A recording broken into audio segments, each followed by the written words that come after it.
Hey everybody, I'm Zach. And I'm Jesse. And you're watching In Depth on Now You Know.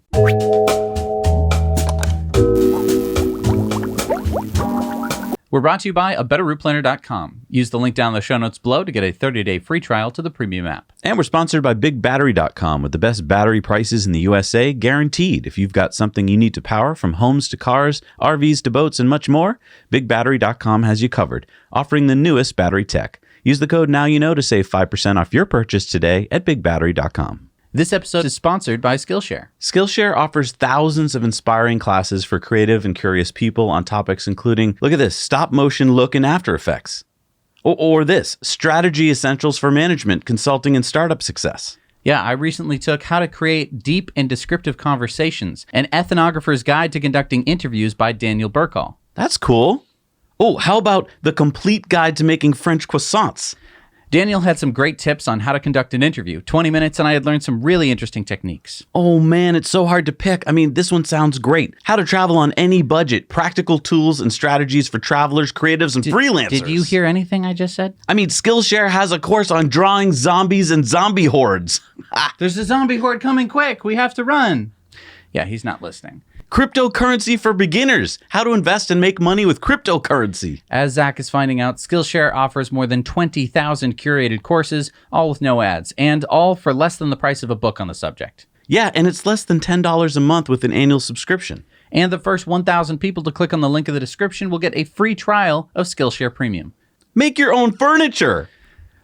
Looks like I told you so. And you can help support our channel by heading over to ecoware.us, where we've got all these cool designs, and we carbon offset the production, shipping, and life cycle of every product, and then we plant a tree for every order, and then we help cap a well for every order. All right, so before we get into what our testing has revealed about Starlink, I thought a brief recap of what Starlink is currently about is in order. Starlink is currently about 1,000 Starlink satellites that are in low Earth orbit that use this dish that Starlink sells for $500, and they can communicate with the satellites. Now, the dish is connected to a modem/router, which provides you with either Wi-Fi or hardwired internet at high speeds. Now, more on that later. The monthly subscription price is currently $99 a month. The plan is to eventually have over 40,000 satellites orbiting the Earth in this constellation, covering the entire Earth with internet coverage, meaning that you could be on a sailboat in the middle of the Pacific Ocean, or dog sledding to the North Pole, or the South Pole for that matter, and you could have high-speed internet. In other words, for many people around the world, Starlink is going to be a game changer. So we signed up for Starlink a few months ago, and we were just waiting for it to come to our area, because keep in mind, Starlink doesn't have all the satellites up yet. So every time SpaceX does a Starlink launch, they launch another few dozen satellites that expand the coverage further and further south. So a couple weeks ago, Zach and I got an email from Starlink saying that it was now available. We ordered it, and a few days later, Dishy McFlatface,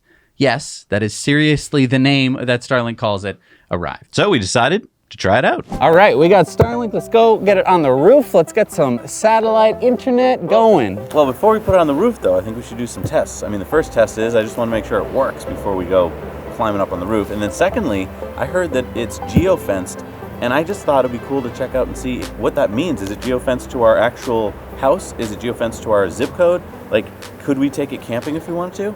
So here's my thought. Yeah? What if we throw it on Sparky and go for a little drive? All right, well, before we get too carried away, let's set it up in the yard. Yeah, just see if it works. So we're not going to be climbing on any roofs today. It's obviously super snowy. Yeah. And we'll see if it works and then put it on the car. Let's do it. All right, so Starlink. Can't be any simpler, right? You have your thing, you point it to the sky. Sky, it's got a little sun. Connect that up to your little box. That connects to your router. And then that connects to your phone or your whatever. First you gotta install the app, but let's see what we actually have in the box. We have Dishy McFlatface right here. And look, it's all plugged in. Everything's all plugged in, that's the crazy part. So you have this wire, right, goes to this big roll. That roll goes into this box. Comes with a router and everything, so that's pretty cool.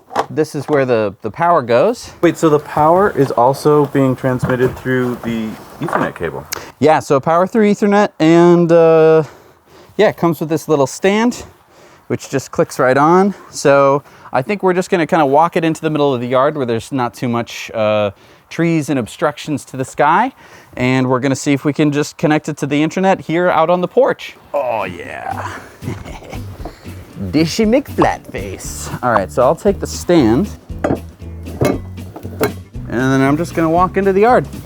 Let me know when to stop. There we go. It's the right spot. Well, we're gonna find out. Okay, so how'd you know where to put it? It's in the middle of the field. Yeah, but it can't be blocked by trees or anything. It's in the middle of the field. Yeah, but there's trees all around. How do we know if it's clear? There's an app. Oh, okay. Let's follow the directions. Let's use your fancy schmancy app. right, Go right ahead. Okay. All right, so I downloaded the Starlink app, and it says right there, start setup. All right, let's do it.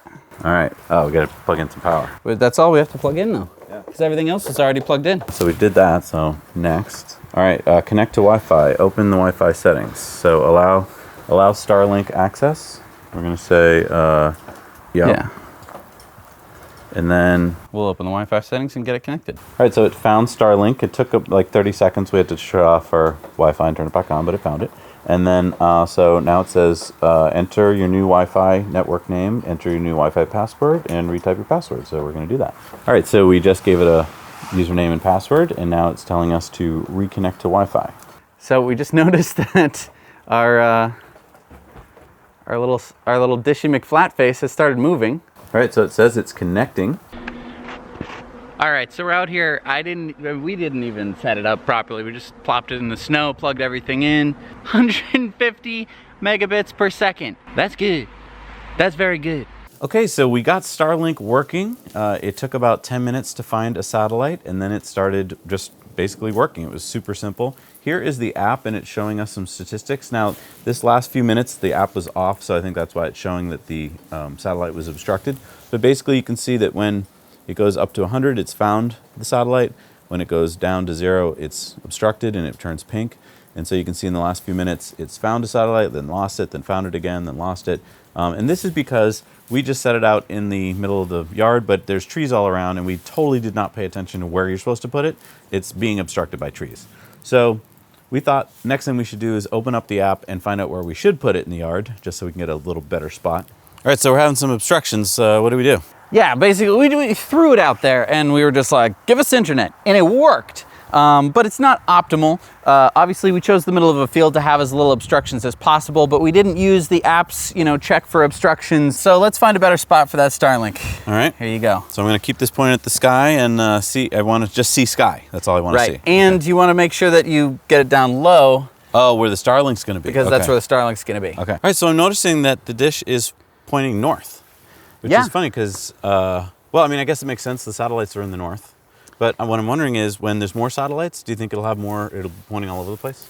It very well could, but I mean, yeah, for our latitude and probably the time of day and everything like that, it's pointing north. The app does show that it should have, 360 views. The interesting thing, though, is that we don't have to actually do any work in terms of tilting it or pointing it in the right direction. It does all of that by itself. So wait, it's like mounted to like a motorized 360 gimbal. We don't have to do any manual manipulation. Exactly, and it's going to be tracking the satellites itself. And this makes sense why we were getting obstructions, because we've got some big tall trees over there, and it must be just like hitting the tops. Yeah, I think that it's either getting close to here or close to these trees over here. So by moving it back a little ways, I think that we could end up helping. And I think, yeah, if we move it in this direction, at least for the obstructions that it's seeing now, we might be able to even see even less.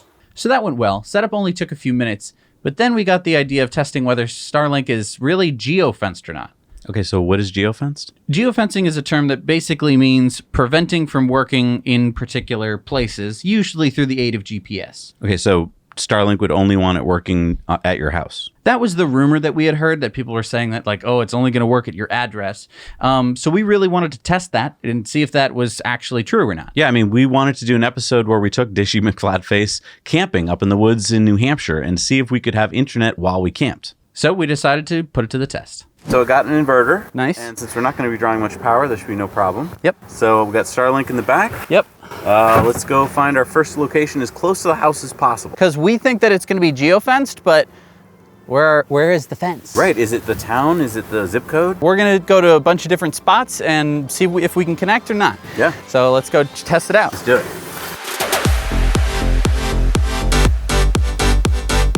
All right, so we're about a quarter mile away from the address that we told Starlink that we live at. quarter of a mile away. I think that we should be within the geofence if there is a geofence. Yeah, my guess is it works, but we've got the inverter. Yep. Let's try it out. All right, let's do it. All right, looks like you're going out in the field because you got the boots on. I got the boots on. And again, it's really easy to set up because we haven't even unplugged anything. The whole time that we've gotten the Starlink, we haven't unplugged anything. We just plugged in the power cable. So now we're going to plug the power cable into the inverter once it's set up and see if we get internet.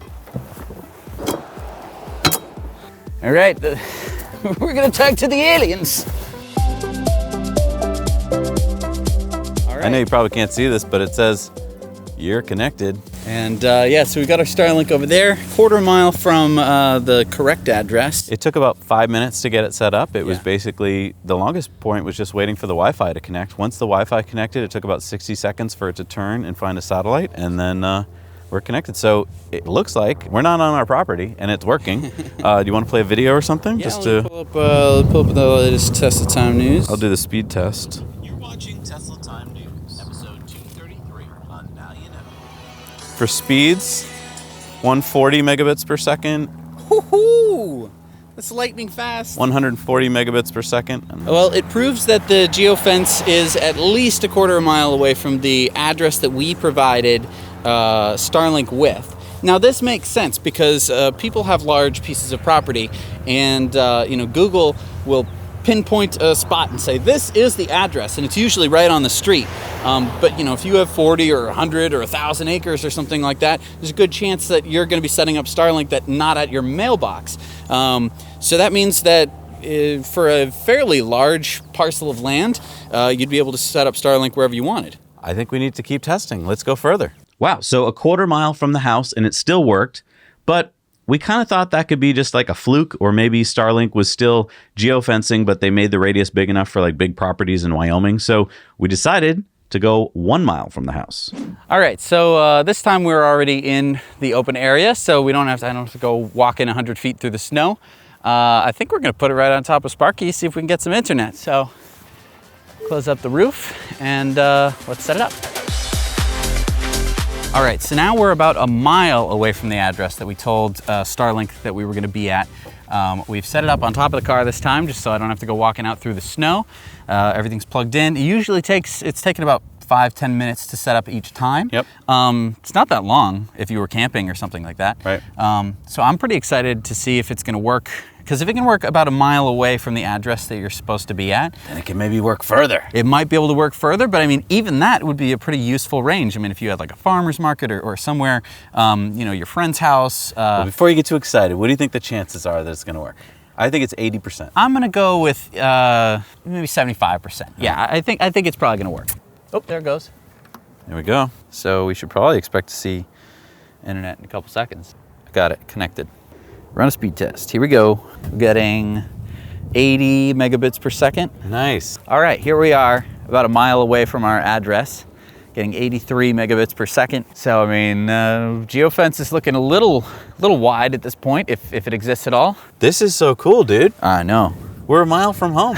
I'm getting 150 megabits per second, and it works on top of the car. So that worked. 1 mile from the house, that worked. What is next? Well, we decided to go to a different town with a different zip code and even further away and see if it still worked. All right, so now we are 3.6 miles away from the address that we told Starlink that we are at, and we're in a different town, so it's a different zip code. So the chances of this one working, I'm gonna say, are 50-50.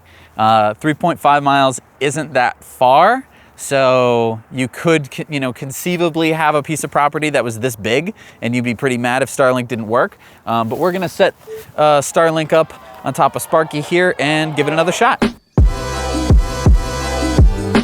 Oh, it's pointing. Yeah, baby. Wow, we were just about to give up on it. I got to be honest. I was just thinking about, okay, we're going to have to go to like within 2 miles of the house or something. But it just went flat as you saw, and then it's now pointing, and Starlink is connected. Oh. We are connected, and we're what? 3 point what? 3.6 miles away. Wow. That took a while. That took about 15 minutes, maybe 14 minutes. Right. But It's working. So I'm getting about 45-ish megabits per second. This is extraordinarily valuable. Yeah, we got to go further. It's running 100 watts. It's running off the car. It's running off the car. It's running Starlink. What was the the megabits per second? I was at 47, but I mean, I think it's variable. I think it's constantly changing. I mean, I was just able to watch a video. Yeah, so over 3 miles away from the address that we provided Starlink and a different town with a different zip code. So I thought that one of those things, whether it be the zip code or the radius, was going to trip off the geofencing if it existed, and it didn't happen. Yeah, so then we thought, all right, how about a different state? All right, so now we are 8.6 miles away from our address, and we're in a different state. So we're going to see if Starlink works here. So far, we've had good luck. We've gotten as far as 3.5 miles away from home. This is going to be the furthest, and it's going to be the first time we've left the state. So let's give it a shot. Okay, so I had thought last time 30% chance it was going to work. I was wrong. I mean, well, I was works. thinking 50-50. I'm going to go down to 10% chance that it works. Okay, I'm still at 50-50. I think that we might be looking at maybe a 10-mile radius. I mean, that would be a fair radius if you had What's our entered radius in. now? What are we at? We're at 8.6. 8.6 miles. So, I mean, I'm thinking that if they put a 10-mile radius on it, if at all, I mean, you know, a geofence of 10,000 miles encompasses the whole Earth, so I don't know.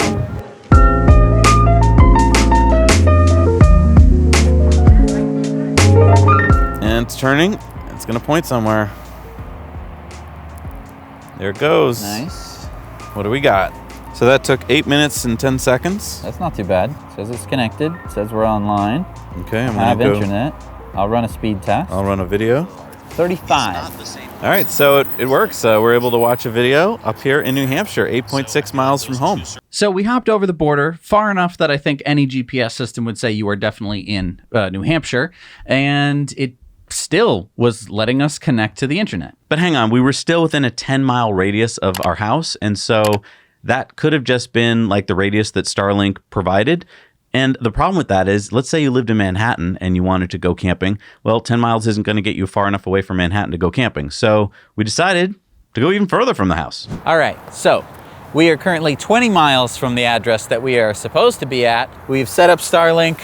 It's going to take a few minutes to get started. I started my clock. And so last time we did it in 8 minutes. Hopefully we're going to, be a little bit quicker this time. We've gotten further than I thought we were going to get. I don't know. I'm down to I can't believe if we've heard all this talk about geolocking that it would work 20 miles from your house, because then the area is then you could do anything. I mean, you could go camping 20 miles from your house. Well, 20 miles, yeah. I mean, it's usable. Unless you live in Manhattan. Well, a 20-mile radius. Even if you live in Manhattan, you could probably get to a campsite. At that point, it's pretty arbitrary, though. Right. Why 20 miles? Why, Right. So, yeah, to me, I think that this, if it gets about this far. Well, here's the bigger question. Yeah. If it works, Right. what do? We go to Canada? I don't know. I mean, I want to, I want to go home. Well, let's first see if this works. We got to see if this one works, but I think it could. All right. All right, so we're frozen. We had to wait 18 minutes to start up, but And I think it was because you have to do something with the app to wake it up. We must have done something wrong, but anyway, But it's working. it's working now. It turned to a different spot. Looks like it's pointing north.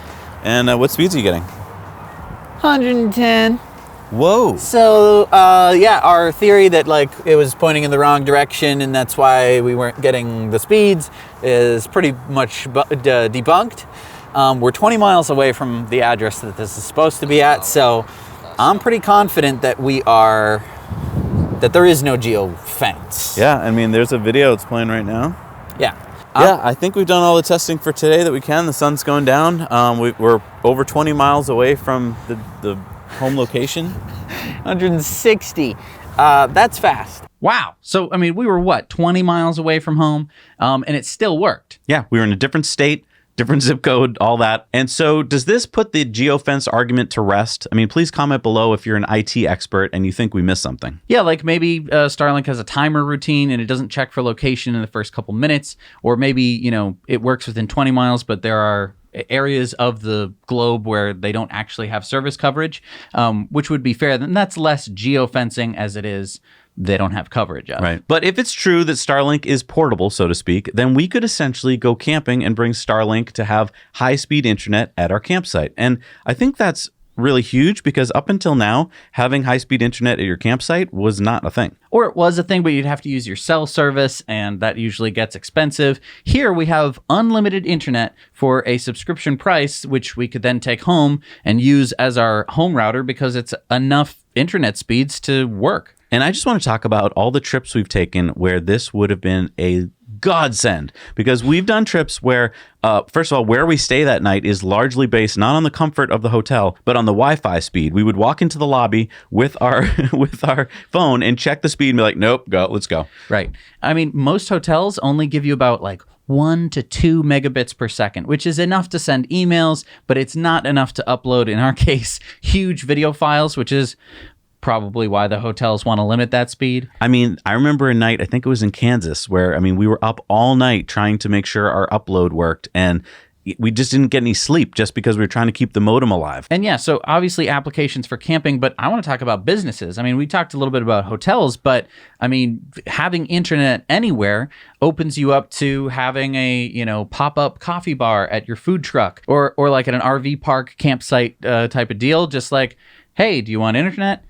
Pay me some money and you'll have access to the internet. I really think in one night you could probably pay the entire monthly fee because you could offer it to so many campers, that are in your little RV camp or something. There's so many business opportunities here that just did not exist before. And there's so many cool things that you could do as a community. Let's say that you're having a farmer's market and you wanted to offer your shoppers internet, Wi-Fi at the farmer's market. Now you could do that. Right. And we wouldn't be talking about this if it weren't for the speeds that we were seeing. Yeah. I mean, I really thought Starlink was going to be, slow. I mean, like only usable for email and texting kind of stuff. But no, we consistently got speeds between 50 and 160 megabits per second. And for those of you who don't know what that means, it means you can watch a video.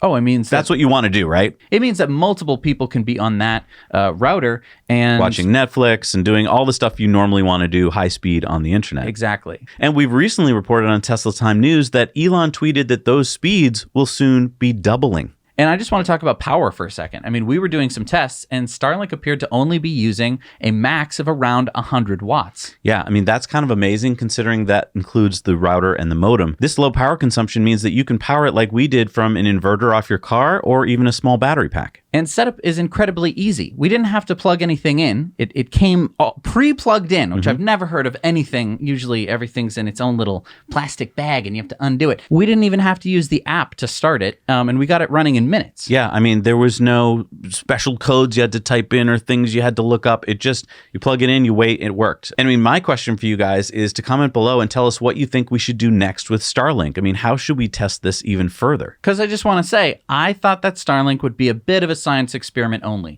that it wasn't going to work, all the time, or that the speeds were going to be so slow that we wouldn't even think about like switching our internet over to satellite internet. But I mean, I'm seriously considering replacing our Fios high-speed internet with Starlink because right now we have Fios as a backup to our Comcast internet. I mean, we're a YouTube channel and we have to have internet, high-speed internet 100% of the time. So we have a backup. But then I got to thinking, if Starlink is actually working the way we see it is, and the fact that there's no wires, so if you really want a backup, I mean, both of our internets are coming in over the same wires, like in the same place right now. So if a tree comes down, we lost both of those. Whereas Starlink is a satellite, so no tree is going to stop us. Yeah, I mean, now that we've actually tested it, I mean, Starlink is real to me, and it's a game changer. I mean, let's talk about the farmers' strike in India. Yeah, we've seen footage of the farmers there being cut off from the rest of the world by the Indian government by literally surrounding them and then giving them no internet access. And that is their actual plan by the government to quell the protests, keep the rest of the world from seeing or hearing them. And I mean, when I saw this, I immediately thought of Starlink. If the farmers had Dishy McFlatface and a battery pack or a solar panel, they could stream whatever was going on over there live to the internet. And Starlink is going to be a game changer to the whole world. I mean, right now in this country, in the United States, we have plenty of counties where the best internet is either none or low-band cell coverage. And even places that have high-speed internet are usually monopolies. Once one internet service provider sets foot in a territory, it's rare to see even one or more come to town to compete. Yeah, I mean, let's talk about Boston, okay? Boston, Massachusetts, a very high-tech place. My father, who lives in Boston, only has one ISP to choose from. The other ones don't want to bother because they're like, oh, well, now that whatever one is there, Verizon is there, it's like, why should we bother as Comcast to come in? Because we're going to have to compete. We're going to have to lower our prices and forget it. You take Boston, Verizon. Right. And so these companies like Comcast, Verizon, Time Warner Cable, they have carved up the country and are all operating as individual monopolies in these places, which means that there's no competition, which means that the prices don't have to match reality. They can inflate them as much as they want. Now, Starlink is going to be beaming down from space and directly competing with all of this competition. And let's just talk about the infrastructure here. They send you a box. That is your infrastructure. Right. You don't need to run fiber optic cables, which is expensive all over the place, especially in a rural or suburban place. It's amazing how they've just changed the game. And this is why Starlink is going to be such a valuable company. Because you might be saying, well, building cell towers or running high-speed internet, through wires, that must be expensive, but it must not be anywhere close to expensive as launching satellites into space. But that's where Elon really has changed the game. By having a reusable rocket, he's able to put satellites into space for cheaper than anyone had ever imagined before. Yeah. And I mean, I think this is the reason why he rushed to get it to market so quickly. He knew that if he could get his constellation up there first, that he'd basically have the only constellation in town. And as Elon has said, Starlink is going to be his way of funding his future missions to Mars. It's a moneymaker for him. And right now, we're just talking about the beta version of Starlink. Right now, the satellites are just bouncing from ground stations to you. They're not communicating with each other down the line. Once that happens, we should see even faster speeds in terms of latency. High-frequency traders are going to be interested because any millisecond over the competition that they can have is just money, money, money for them, and they would be willing to pay a huge premium to have the fastest speeds. Who's going to be there to give it to them? Starlink. Yeah. This is really fun to do. I didn't think that we would A, be getting it this fast, and then B, be able to put it on Sparky and go drive around and test it. And I certainly didn't think it was going to work. I thought like we get to our first location and it would be like, well, that didn't work. But it just kept on working. Now, Elon has said that it's not made specifically for like dense urban environments. He said that basically, regular internet is going to be king there. And that makes sense. Having a city, you're going to build all the infrastructure you need for internet. But yeah, for rural areas where it's like, why would we put a cell tower there? It's only going to cover 4 people. It doesn't matter because a satellite is going to be orbiting the Earth. It's going to be covering lots of people all the time. And giving access to the internet to people who have never had it before, we could be seeing a revolution in the way that the world works. Yeah. And the way Mars works. I mean, this is going to be definitely the satellite system for Mars. So, I mean, he's basically got Mars tied down. Right. Thank you so much for watching in depth and being part of our community. We're here every Friday with episodes for you. If you liked what you saw, please hit the like button down below and subscribe. It really helps out the channel. Thank you so much for watching. Now you know.